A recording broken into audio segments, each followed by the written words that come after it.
His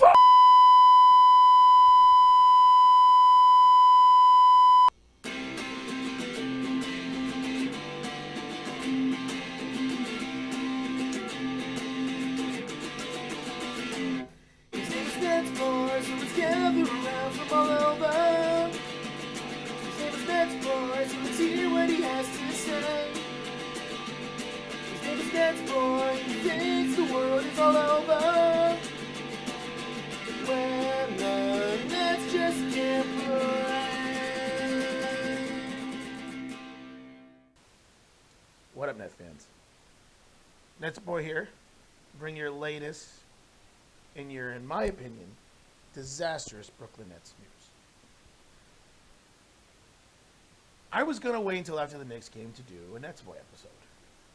Because there's a lot that we could be discussing regarding the Nets right now. There's a lot. We could be discussing Kyrie Irving being MIA. The fact that the Nets went 2-2 the last 4 games with 2 great wins and 2 terrible losses. We could be talking about how Kevin Durant is starting to come into his own and look like his former MVP self. We can talk about all those things. We can talk about all that. Heck, we should be talking about all that. But instead, I'm sitting here right now, and we're about to discuss James, the 3-step, can only do offense, can't do anything else, useless, most overrated, will not fit with this Nets, out of shape, piece of crap, Harden. The Nets traded for James frickin' Harden. A move that NetsBoy has been very clear did not want the Nets to do.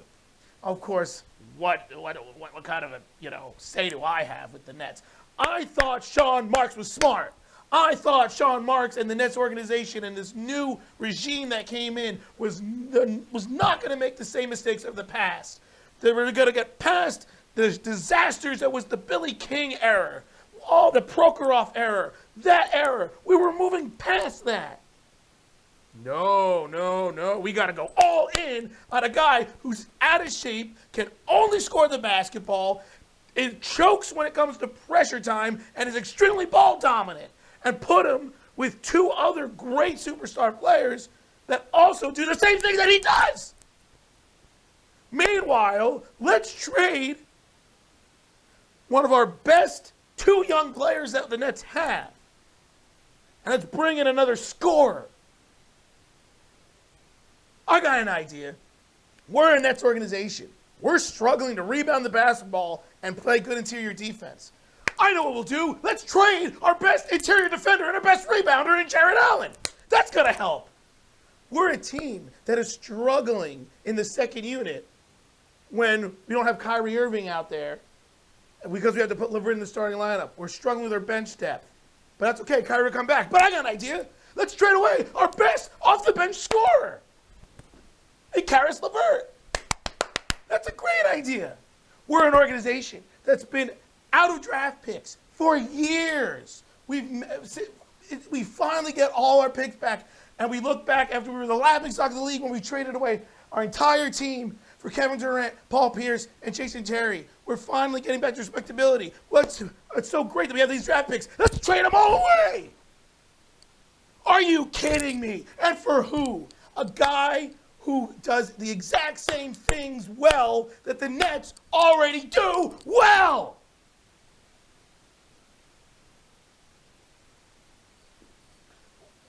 Who's going to get a freaking rebound on this team? DeAndre Jordan?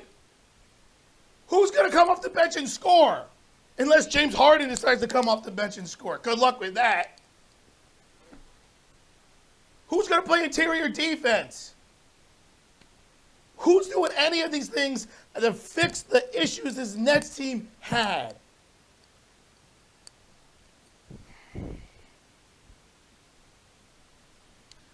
The actual trade itself, the Nets traded away Karis LeVert and Jared Allen and Rodions Kurucs in what became a 14-deal trade, as well as 3 unprotected first-round draft picks and then 4 pick swaps. Players were moved around all over the place. I know Allen ended up going, Allen and Prince, Torian Prince as well. Who cares about Prince? We all know I don't care about Prince. Prince and Allen going to the Cleveland.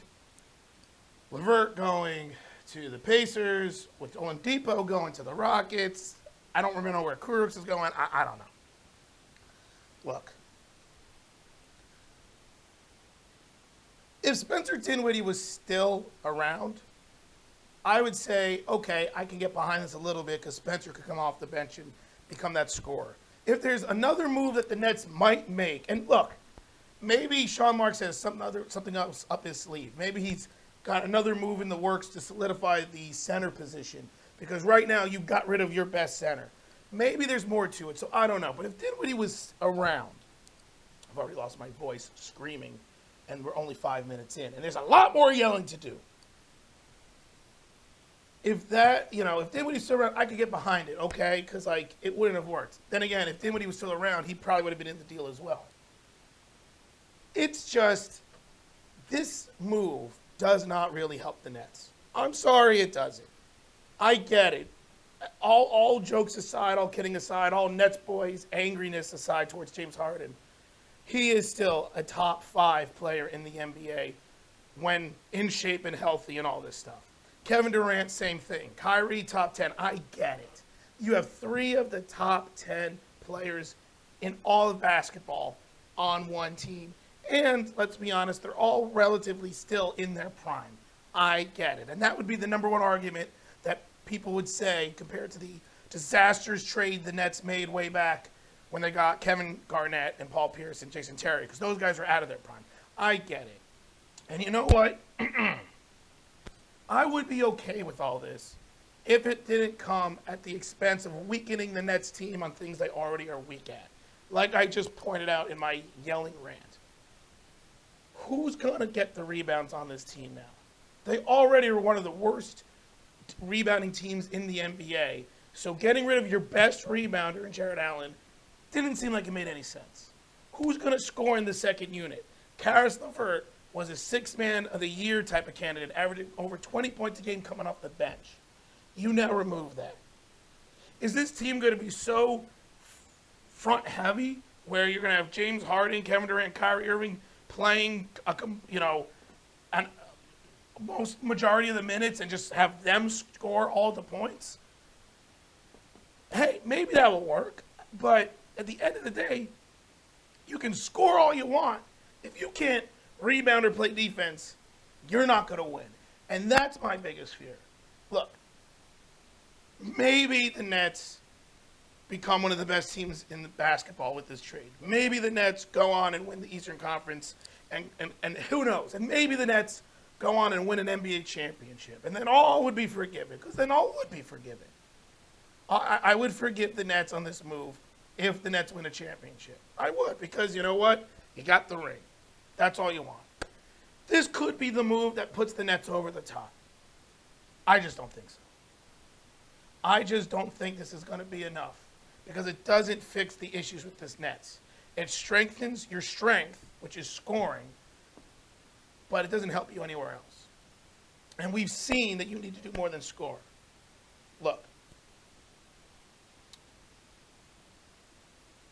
this Nets team is going to be interesting to watch now, especially when Kyrie Irving comes back. If he comes back, which I believe he will come back, you got just unbelievable firepower. But I don't know how it's going to work. I don't know who's going to defer to who. I don't know if someone's going to get frustrated because someone else is taking dumb shots when the other person should be taking their dumb shot. I don't know. What I did know is that this Nets team before was a championship contending team. Yes, they were 6-6, but they had to make tweaks. They had to get some help with rebounding and help with their bench and help with their perimeter play. Tweaks, not an implosion. And another thing that's bothersome as a Nets fan and a 20-year Nets fan is just to see players like Karis LeVert and Jared Allen, I'll say I, but you as Nets fans as well, the last couple of years have grown to love and watched how these two guys developed into the great players that they are. We saw Karis LeVert overcome a devastating ankle injury to come back and become even better than what he was. We saw Jared Allen, a guy who people expected him to spend most of his time in the G League, make an immediate impact with the Nets, and now become one of the better rim protectors in the game. We've seen these guys blossom. They're Nets. They're Brooklyn Nets. They've been here. They're developed. They're homegrown. They were drafted by the Nets. And now they're gone. And in comes one of the most egotistical, narcissistic, most useless, anti-clutch, one-dimensional, overrated piece of crap players ever. Out of shape, with a bad attitude. And I'm supposed to be happy. In addition to the fact that the Nets gave away every draft pick known to man for the next 7 years. So when this all ends, and it will end after, this is a 2-year window for the Nets. We talked about this. It's a 2-year window for the Nets. So after 2 years, when this implodes, when the Nets get eliminated in the Eastern Conference because they can't play any damn defense, or they lose a critical game because they allow an offensive putback at the buzzer and lose. After 2 years of this crap, when Kevin Durant and Kyrie, with their opt-out, say, we're done. We're tired of playing second fiddle to a worthless guy like you, James, and the headbutting will continue. They opt out. They're gone. Bye, Kyrie. Bye, Katie. You have Harden with 1 year left on his contract saying, I'm pulling another temper tantrum. Well, I don't want to be here anymore because they're gone. Let me just get fat and just sit out and go to strip clubs and do all the stupid things he's been doing. And then he'll be gone. And the Nets will go back and say, oh, good thing we got all our draft picks. And then the Nets will go back to becoming the laughingstock of the league, one of the worst teams in the NBA, and piss me off some more. That's what's going to happen. Yeah. Hell, at this point, I'm almost hoping for it. That's how pissed I am. I'm almost want my own team that I have followed for over 20 years to fall flat on its face because of this move. I hope it actually happens. I really do.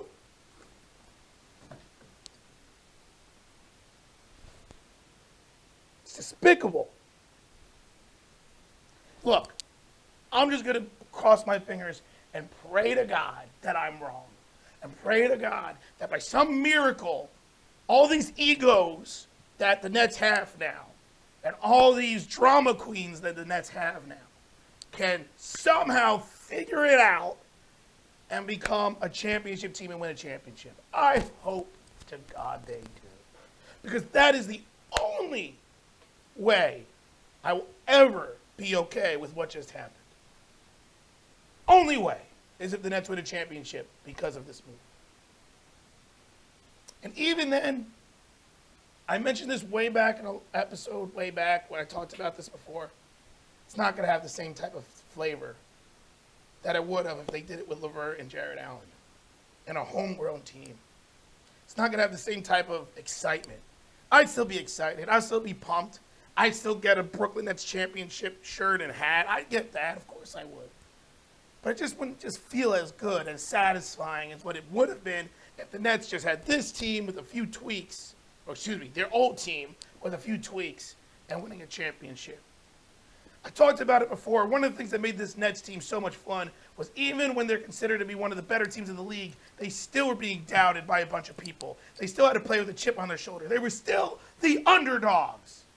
And that made them fun to watch. That made them fun to root for. That made them fun to say, I am a Nets fan. Now, I just say, I'm a Nets fan. That's all I got to say. I'm wrapping this up. I'm losing my voice. Let me know what you guys all think about the James Harden trade, the fact that LeVert is gone and Jared Allen's gone. Taurean Prince and Kurucs, I really couldn't care less at this point. Those guys were useless to me anyway. But the fact they gave up all those picks to bring in a guy who, like I said, he's talented. He's one of the best players in the league, but he just doesn't fit and is not needed. God, I hope I'm wrong. I so hope I'm wrong about all this. I so hope in 2-3 years I can look back at this episode and laugh and say, oh, you were so mad. You were so angry for no reason. You're an idiot, NetsBoy. I hope that happens. I've never wanted anything more in my life than to be wrong about what I've just said in this episode. But you know what? I have a bad feeling I won't be. Please let me eat these words. Let me know what you guys think. Comment below. Share the video. Show my tirade. Evan Roberts, you're the only one that seems to have a brain out of these people that I've been talking to. You know, Evan Roberts, he's on the fan radio station with Carton. He has been a Brooklyn Nets fan for years as well. He's like the only one in the public eye. I always listen to him, and he's with me. Evan, you and I are on the same page. Doubt Evan Roberts is actually watching any NetsBoy episodes, but who knows? Point is, I'm mad. Hopefully I'll be wrong. Let me know what you guys think. Wrapping up this video before I have a freaking stroke. Until then, this is NetsBoy signing off.